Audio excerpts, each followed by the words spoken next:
Dalam kehidupan nyata, orang bodoh kalah sama orang pintar. Orang pintar kalah sama orang yang punya uang. Dan orang yang punya uang kalah dengan orang yang punya relasi. Sementara semuanya itu kalah dengan orang yang punya nasib baik atau orang yang beruntung. Bagaimana supaya masa depan kita, nasib kita di masa yang akan datang lebih beruntung? Saya akan bahas di video ini. Pertanyaannya, apakah nasib atau takdir kita bisa dirubah? Jawabannya adalah bisa. Tentu, jawaban ini bukan hanya asal ngomong ataupun kaleng-kaleng. Ini ada dalil sandarannya, ada sumbernya, dan ada riwayatnya. Jika teman-teman ingin tahu bagaimana tips dan bagaimana dalil sandaran bahwa takdir itu bisa kita arahkan, bisa kita rubah, maka silakan untuk subscribe channel ini dan bunyikan notifikasinya. Karena dalam video ini dan channel ini saya buat berdasarkan pengalaman real pribadi saya dan juga berdasarkan dalil serta sumber riwayat yang relevan dari hadis Nabi Sallallahu Alaihi Wasallam. Teman-teman, ada kisah menarik. Oh ya, ada yang kenal saya. Nama saya Ade Fahrudin. Saya seorang dosen di Fakultas Dirasat Islamiyah UIN Jakarta. Saya juga tercatat sebagai mahasiswa kandidat doktor. Saya adalah orang Sunda. Terlihat mungkin dari namanya, Ade dan Fahrudin. Ade artinya saudara yang paling kecil, karena orang tua saya adalah korban KB dalam artian 2 orang lebih bayi. Maka saya hanya punya satu saudara namanya Abdul Rahman.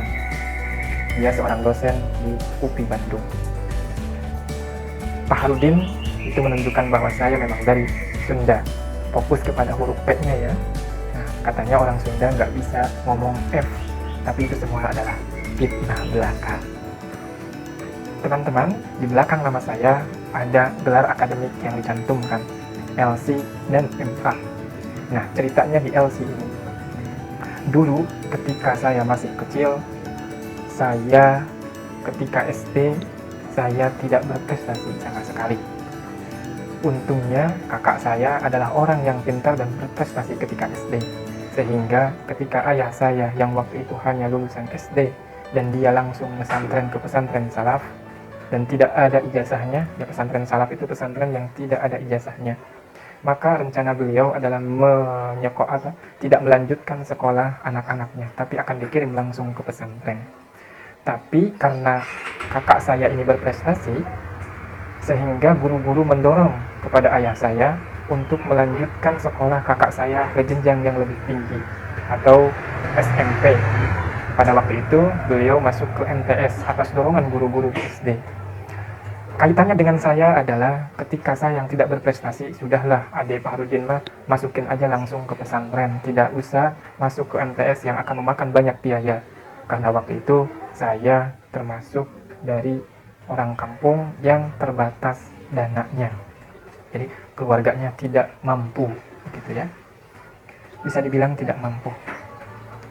Maka ketika saya mau dikirim ke pesantren saja, umi saya bilang, kasihan kalau anak ini tidak sama, nanti kalau udah besar masa kakaknya masuk SMP, keluar MTS, adiknya hanya lulusan SD. Takutnya ada pertanyaan seperti itu. Sehingga saya dimasukkan ke MTS yang sama. Jadi ibu saya merasa kasihan kepada saya. Udahlah, supaya nanti kalau udah besar tidak ada pertanyaan kenapa saya nggak dilanjutkan ke SLTP, kenapa hanya kakak saya begitu. Akhirnya saya dengan terpaksa tanda petik dilanjutkan ke MTS. Tapi alhamdulillah kalau di SD saya nggak berprestasi, tapi kalau di MTS alhamdulillah saya cuma ranking 2 sekali saja dan setelah itu juara umum terus. Alhamdulillah. Dan ada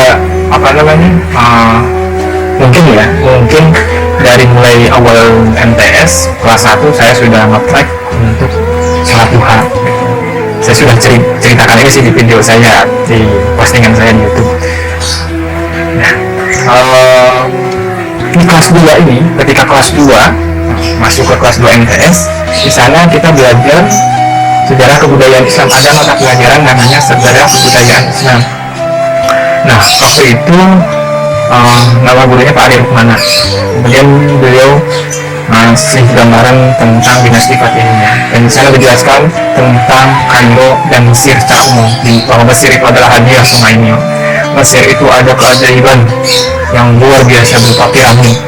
Ya, di sana juga ada saksi bisu tentang perjuangan Nabi Musa. Saya termasuk orang yang ngefans kepada Nabi Musa. Kenapa? Karena dulu suka diceritain kisah-kisah Nabi Musa, bahwa dia bisa merubah tongkatnya menjadi ular, salah satu mukjizatnya. Kemudian terinspirasi mungkin, maklum anak kecil waktu itu ya.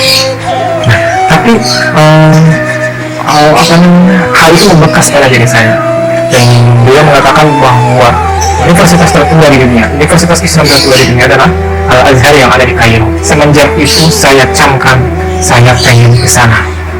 Saya pengen ke Mesir, pengen masuk ke piramid, pengen tahu itu Sungai Nil yang mana, yang katanya sungai terpanjang di dunia, dan pengen kuliah di universitas tertua di dunia.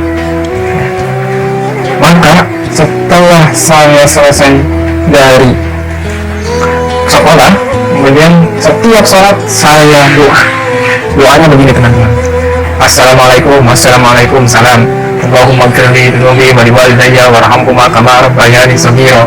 Nah, kemudian saya berdoa, ya Allah, jadikan saya bisa ke Mesir dan kuliah di Al-Azhar. Itu saja doanya, segitu aja.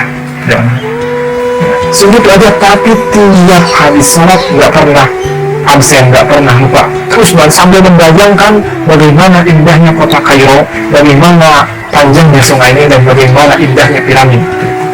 Ya, andai saya bisa sekolah di sana. Padahal saya dari kampung. Nggak tahu itu bisa ke sana itu kayak gimana. Nggak mungkin kan kuliah itu nggak pakai biaya, sementara ayah saya, ibu saya adalah orang-orang yang disebut tidak mampu, bukan orang mampu.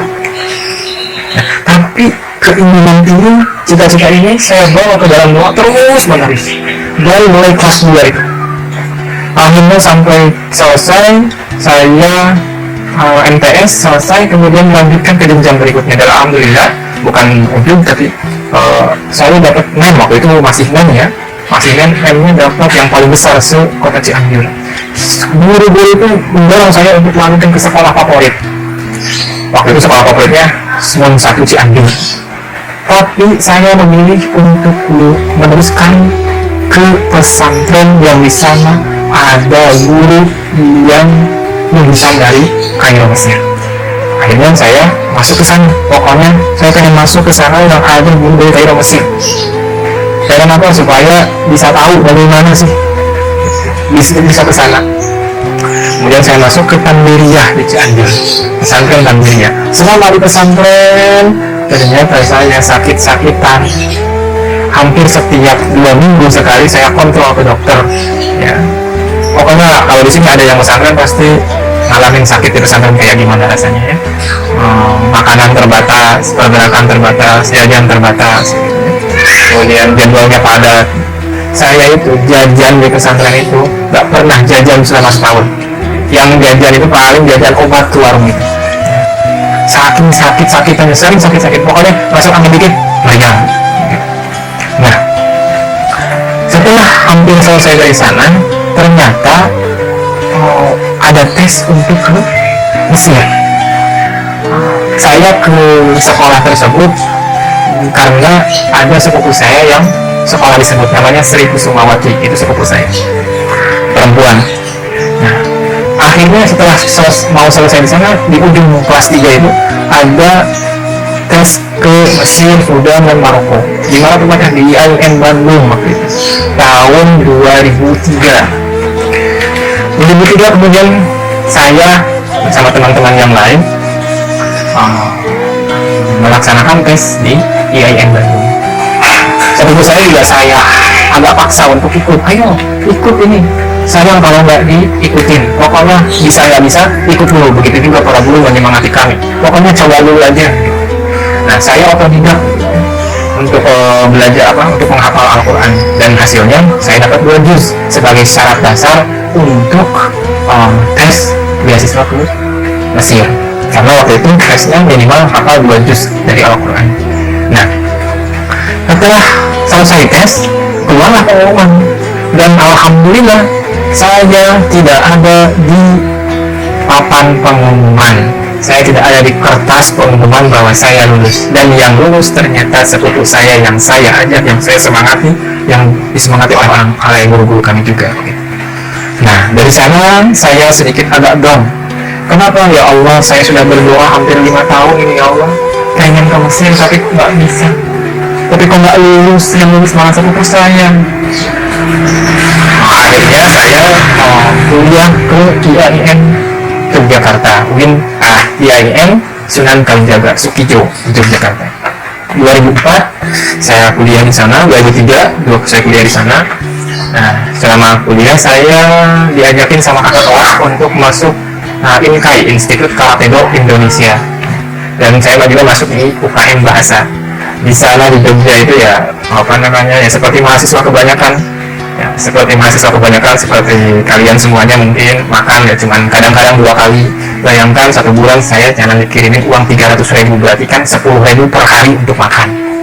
10.000 per hari untuk makan zaman sekarang mungkin gak bakalan cukup ya. Sarapan pakai nasi kucing, itu kan di Jogja ada nasi kucing namanya, nasi untuk kucing dimakan oleh manusia, bukan, tapi porsinya porsi kucing. Nah, setelah 1 tahun di Jogja sana, saya ikut karate. Nah, alhamdulillah karena ikut karate ini saya ternyata penyakit saya sembuh sendiri, ya, sembuh sendiri karena dalam karate itu, UKM karate, oleh kegiatan mahasiswa karate itu, saya dalam 1 minggu 3 kali harus ikut latihan sore sampai keringetan, dan alhamdulillah ternyata saya itu cocok gitu. Dan udara di Jogja kan panas jika dibandingkan dengan Cianjur kan dingin karena puncak. Nah, begitulah udara di Cianjur agak dingin. Kalau ke Jogja panas sekali, dekat dengan pantai Parangtritis. Nah, tidak lama kemudian saya ada namanya kuliah setelah itu ya, semester pendek, namanya semester pendek. Saya nggak pulang waktu itu, tapi ketika saya pulang dari masjid, ketika semester pendek itu ada pengumuman kembali. Apa itu? Dibuka penerimaan testing ke Mesir, Sudan, dan Maroko. Ternyata di tiap IAIN ada tesnya. Kata saya, udahlah, ini percobaan terakhir. Kalau nggak lulus ini berarti saya nggak ke Mesir gitu.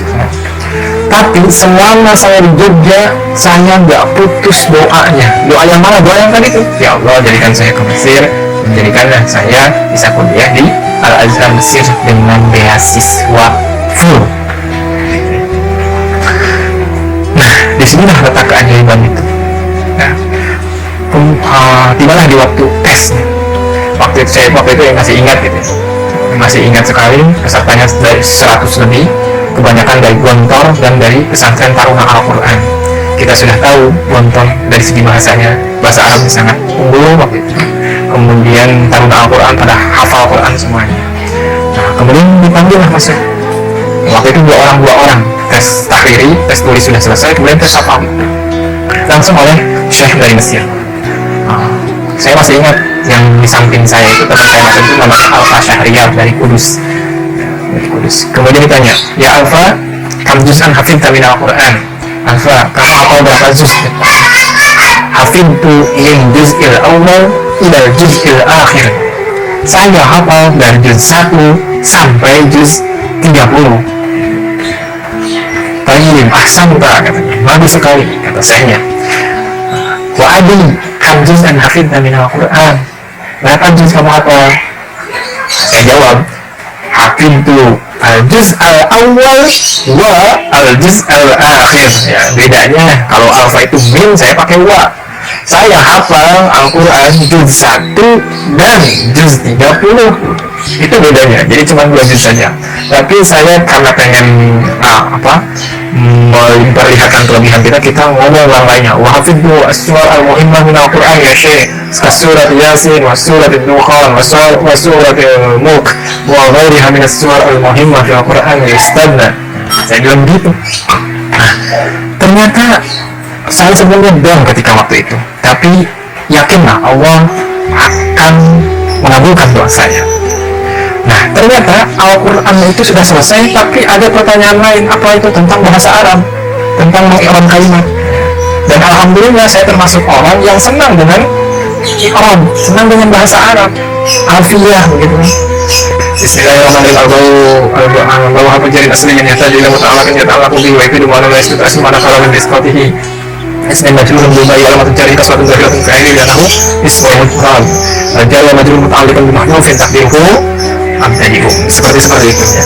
Nah, saya pokoknya jawab hal-hal yang nggak bisa dijawab oleh teman saya ini.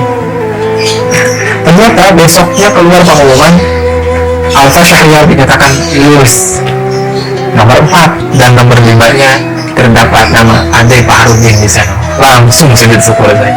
Alhamdulillahirabbil alamin ya Rabb. Akhirnya doa yang tidak terputus dan tidak putus asa itu membuahkan hasil. Berapa tahun? 7 tahun. Dari mulai kelas 2 SMP atau MTS 2 tahun, tambah SMA 3 tahun, kemudian di Jogja 1 tahun setengah, sekitar 7 tahunan, sekitar 7 tahunan. Kemudian saya berangkat ke Mesir di tahun 2005. Di 2004 tes, 2005 akhir berangkat ke Mesir. Di sini ada masalahnya saya udah 3 kloter berangkat. Saya masuk ke kloter ketiga di bulan Desember 2005, paling akhir. Sementara teman-teman yang lain dari bulan Agustus, bulan Oktober sudah berangkat. Kami 10 orang berangkat terakhir.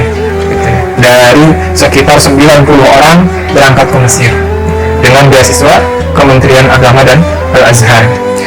Saya itu menunggu lumayan lama, hampir 1 tahun. 2004 saya pulang, kemudian di rumah itu hampir 1 semester di rumah. Hampir 1 semester di rumah. Jadi semester 3 saya stop kuliah, kemudian semester 4-nya di rumah saja menunggu keberangkatan ke Mesir. Tapi lama sekali. Udah galau saja, takut nggak berangkat, tapi alhamdulillah akhirnya berangkat.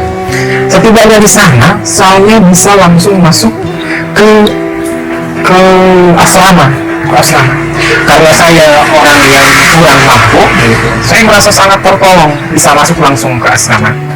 Ternyata ada beberapa hal penting kenapa Allah mengijabah doa saya tidak langsung di 2003 ketika langsung lulus aliyah, nggak langsung lulus ke Mesir.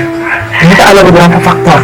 Setelah saya renungkan, ternyata benar Allah itu memberi kita apa yang dibutuhkan, memberi kita apa yang diinginkan, dan doa kita diijabah sesuai dengan kebutuhan kita dan sesuai dengan kepantasan kita. Saya buktikan. Kenapa saya tidak langsung diterima di 2003, tapi harus ke Jogja dulu? Ternyata di Mesir itu punya 4 musim, dan musim panas, musim dinginnya sangat ekstrim. Beberapa teman-teman itu sakit sampai berdarah dari hidungnya, ringisan, yakin tidak kuat, saking dingin sekali, panas sekali. Ternyata Allah Subhanahu wa Ta'ala ngirim saya dulu ke Jogja supaya apa? Supaya yang saya sama sakit-sakitan di pesantren supaya disembuhkan dulu, olahraga dulu, masuk karate dulu. Jadi saya gini-gini juga jalan karate, jangan macam-macam dengan saya ya. Oke. Itu satu hikmahnya. Kemudian yang kedua, coba kalau saya langsung dikirim waktu itu atau dijabah waktu itu, mungkin saya di Mesirnya sakit-sakitan. Kalau di Indonesia gampang kemana-mana, mau di negeri sendiri. Kalau di Mesir banyak hal yang kita tidak bisa lakukan, jauh dari keluarga dan yang lainnya. Kemudian yang kedua, kenapa saya di akhir kampung berangkatannya ke sana? Ternyata panitia di sana tidak tahu. Panitia kedatangan kami itu tidak tahu bagaimana caranya memasukkan orang langsung ke BUOS. BUOS itu asrama. Nah, jadi asrama itu ada asrama Al-Azhar, sangat luas sekali, ada sekitar 32 gedung yang besar-besar. Di sana gratis, makan gratis, tidur gratis, semuanya gratis. Kita juga dikasih uang jajan, uang saku sekitar 100 pon waktu itu, 100 pon Mesir. Nah, makanannya juga enak-enak. Dan pagi-pagi kasih susu, kasih keju, kasih roti. Siangnya kasih daging, kalau ada daging ayam, daging sapi. Mungkin dalam kehidupan saya cuma di Mesir aja saya sampai bosan makan daging.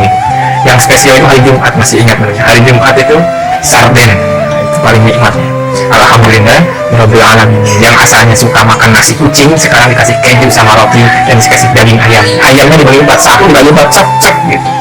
Nah ternyata panitia itu nggak tahu caranya, sehingga teman-teman saya yang duluan ke sana itu mereka tinggal tidak di asrama, tapi tinggal di kontrakan gitu. Nah pas giliran saya bahwa untuk yang pertama kalinya bisa langsung masuk asrama. Jadi tidak boleh kita itu kemana-mana dulu, dari bandara harus langsung masuk ke sana, harus langsung masuk ke asrama. Kalau kemana-mana dulu takutnya tercemar dan yang lainnya, tercemar harus diperiksa darah dan yang lainnya. Jadi prosesnya ribet, ya, istiqomahnya ribet. Jadi kita langsung bisa masuk ke asrama. Nah itu yang pertama kali. Selanjutnya mereka sudah tahu alurnya. Sudah mungkin hikmahnya. Kalau saya harus tinggal dulu di kontrakan, mungkin saya tidak akan mampu. Karena teman-teman saya minimal 1 juta per bulan. Sementara saya bawa waktu itu bawa uang ke Mesir cuma 3 juta. 3 juta dan alhamdulillah masuk langsung asrama. Madilatul Bu'os al-Islamiyah. Jadi dari kisah saya ini, saya ingin ngasih pelajaran atau ngasih hikmah, berbagi kepada teman-teman bahwa tidak ada yang tidak mungkin dengan doa. Tidak ada yang tidak mungkin dengan doa. Saya yang dari kampung, saya nggak tahu apa-apa, orang tua juga nggak mampu, gitu. Pokoknya asal doa saja. Gimana caranya juga saya tidak tahu. Tapi kalau kita berdoa terus-menerus, maka Allah akan bimbing kita ke sana. Kemudian yang kedua, kalau kita berdoa jangan buat putus asa, karena hakikatnya doa itu, karena doa itu hakikatnya diijabah terus, diijabah sampai ud'uni astajib lakum. Kemudian innallaha yuhibbul muttaqina fi doa. Allah itu senang dengan orang-orang yang maksa dalam berdoa, kekeh dalam berdoa, utuh dalam berdoa. Kemudian yang ketiga, hikmah yang ketiga dari kemudian yang ketiga, doa itu akan dikasih kepada kita ketika kita sudah pantas mendapatkannya, ketika kita sudah pas dan butuh pada waktunya. Saya sudah jelaskan di video sebelumnya bagaimana doa itu dikabul dalam beberapa bentuk, sampai 4 bentuk. Nah, mudah-mudahan ada manfaatnya. Mohon maaf atas segala kekurangannya. Assalamualaikum warahmatullahi wabarakatuh.